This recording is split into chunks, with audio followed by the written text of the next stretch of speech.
हो ये कि अनुराग जी मैं आपको दे गाली पर गाली दूं, दे आप पर आरोप लगाऊं पंकज जी, हाँ आपको सबसे खतरनाक आदमी घोषित कर दूं, आपको सबसे करप्ट आदमी घोषित कर दूं, और फिर आपके घर में माशाल्लाह कुछ बढ़िया सा फंक्शन हो और चमचमाती साड़ी पहनकर आपके घर पहुंच जाऊं, ये कहां तक सही है बताइए।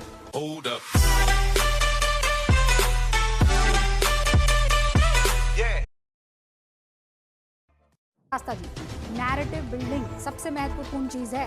रोहित कह रहे हैं कि इस बार अब जनता इनको माफ नहीं करेगी, ये समझ में आ गया कौन झूठ बोलता है कौन सच्चा। लेकिन the fact of the matter is madam कि अगर कोई ये कह रहा है कि संविधान को ये लोग खत्म कर देंगे और उस पर विश्वास किया जा रहा है और आप उसको नहीं काट पा रहे हैं, तो फिर खामी किसमें? तो मैं तो ये डंके की चोट पर कह रही हूँ कि भारतीय जनता पार्टी का कम्युनिकेशन बहुत कमजोर रहा है। इस खास करके इस चुनाव में और इसके पहले चुनाव के कुछ साल पहले का अगर हम नैरेटिव देखें तो बहुत कमजोर रहा है। पार्टी प्रवक्ताओं के अलावा एक जो प्रॉपर सरकार की कम्युनिकेशन होनी चाहिए, किसी भी पॉलिसी इशू पे अगर कंट्रोवर्सी होती है तो एक सम्यक कम्युनिकेशन नहीं है उनके पास। पार्टी के प्रवक्ताओं में भी कैटेगराइजेशन नहीं है कि इकोनॉमिक इश्यूज पे आप किनसे बात कर सकते हैं, जेंडर इश्यूज पे आप किनसे बात कर सकते हैं, आप कोर पॉलिटिकल इश्यूज पे किन पे बात कर सकते हैं, आइडियोलॉजिकल इश्यूज पे किनसे बात कर सकते हैं, ये कैटेगराइजेशन नहीं है। और ये वजह है जिसकी वजह से हमेशा ऑपोजिशन नैरेटिव वॉर में ऊपर रहती है। आप विक्टिम खेल सकते हैं, कह सकते हैं ग्लोबल माफिया, लेफ्टिस्ट और ये वो, but at the end of the day आप नहीं अपनी बात जनता को समझा पाए या कन्विंस नहीं कर पाए, ये कम्युनिकेशन फेलियर है। लेकिन जनता को मैं मूर्ख क्यों नहीं समझती हूँ रूबिका जी, जैसा कि ऑपोजिशन समझती है, इसलिए क्योंकि जो मैं सवाल पूछी सब तिलमिला करके अनुराग जी इधर उधर की बात करने लगे, उसी तरीके से मैं 2-3 बातें कह सकती हूँ। संविधान अगर खतरे में होता, फिर शुरू हो गया अनुराग भदौरिया। अनुराग जी रुकिए, आप मुझे प्रॉमिस कीजिए आप मुझे 1 मिनट के लिए मौका देंगे, इनका फेडर डाउन करें। अनुराग जी रुकिए, मैं बिना ये अश्योरेंस लिए मैं नहीं बोलूंगी, क्योंकि मुझे ऐसे बात करना नहीं है। भारतीय जनता पार्टी के लिए जो जनता को अनुराग जी रुक जाइए, मैं आपको बार बार अल्टीमेटम नहीं दे सकती हूँ सर, मैं बार बार अल्टीमेटम नहीं दे सकती हूँ। मैं चाहती हूँ आप यहाँ डिबेट में लगातार बने रहे। पंकज जी भी तो सुन रहे हैं ना, पंकज जी भी तो सुन रहे हैं ना, फिर अपनी बात पे बोल रहे हैं।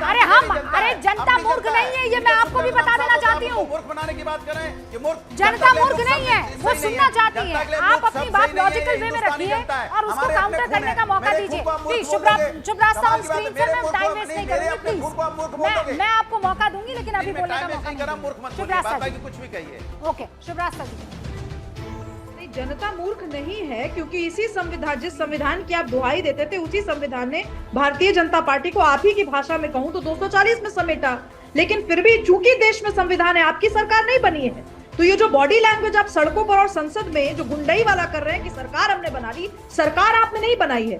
जनता ने चेतावनी दी है सत्ता पक्ष को कि you get your house in order, लेकिन विपक्ष को सरकार बनाने का मौका नहीं दिया।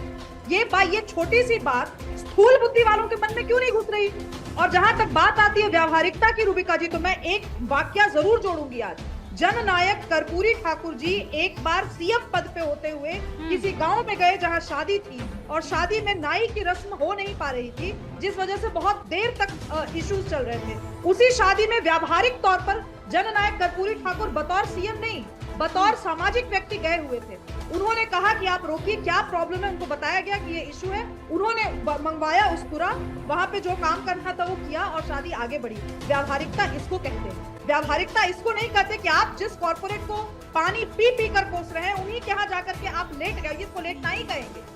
क्योंकि मुझे याद है लालू यादव और अखिलेश यादव और उनके पुरखों का स्टेटमेंट। सुनिए, चुप रहिए, आप लोग यहाँ पर लोहिया नहीं है, आप जॉर्ज फर्नांडिस नहीं है, इसीलिए उन लीडर्स के कैटेगरी में अपने आप को खड़ा मत कीजिए अनुराग भदौरिया। आपके पूरे इंडी गठबंधन में किसी एक नेता की औकात, मैं औकात शब्द कह रही हूँ, जॉर्ज फर्नांडिस की नहीं है। इसीलिए आप लोग समाजवाद के नाम पे इस जनता को मूर्ख बनाना बंद कीजिए। जनता खूब समझती है कि आपका समाजवाद, जो व्यक्ति आपको आज कॉर्पोरेट खड़ा होकर के चंदा देने के तैयार हो जाए, आप चरण चुंबकों की तरह वहां पर लेट जाए। आपने बात रखी, अब अनुराग भदौरिया पर जो आपने जो आरोप लगाया उसका जवाब अनुराग भदौरिया जवाब हैं। दीजिए। हम चुनाव आमने सामने लड़ सकते हैं, हमारे वैचारिक मतभेद हो सकते हैं, लेकिन सुख और दुख में हम शामिल होते हैं। यही हमारा सामाजिक शिष्टाचार है, जो आपके समझ में नहीं आता है तो हम नहीं समझा सकते आपको। फिर आपकी सोच पे मुझे तरस आता है, फिर आपकी सोच पे मुझे तरस आता है कि सामाजिक शिष्टाचार आप नहीं समझते। कम से कम सामाजिक शिष्टाचार समझिए। बोले नहीं उनको, आप सामाजिक शिष्टाचार नहीं समझ रहे, इसलिए एग्रेसिव हो रहा हूं, दर्द हो रहा है कि कैसे कैसी व्यक्ति हैं आप जो आपको सामाजिक शिष्टाचार नहीं मालूम है। आप कह रहे हैं किसी ने क्या रहे, अरे हम तो हमारे सामने जो बराबरी पे चुनाव लड़ता है, जो चुनाव हरा भी देता है, अगर उसके घर में शादी ब्याह फंक्शन है तो उसके यहाँ भी जाते हैं, ज्यादा भूल रहे हैं। आपको नहीं समझ में आएगी ये बात, खूब समझ में आती है नोटिस। लेकिन देश की जनता इसको समझेगी कैसे?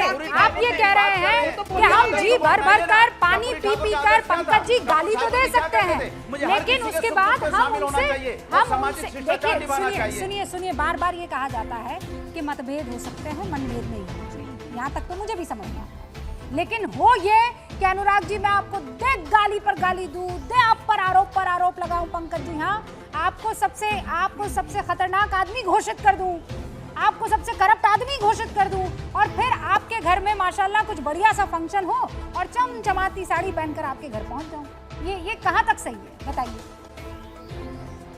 विपक्ष के जो लोग इस विवाह में गए अगर न जाते तो बेहतर होता, क्योंकि इस विवाह को लेकर जिस तरह की बातें पूरे देश में चल रही हैं और जिस तरह से ये विवाह हुआ, अभी हम निजी मामला है, इस पर कोई टिप्पणी नहीं करनी चाहिए, लेकिन सिद्धांततः मैं ये कहना चाहता हूँ कि अगर विपक्ष के नेता इस विवाह को में जाने से अपने को बचा लेते तो बेहतर होता।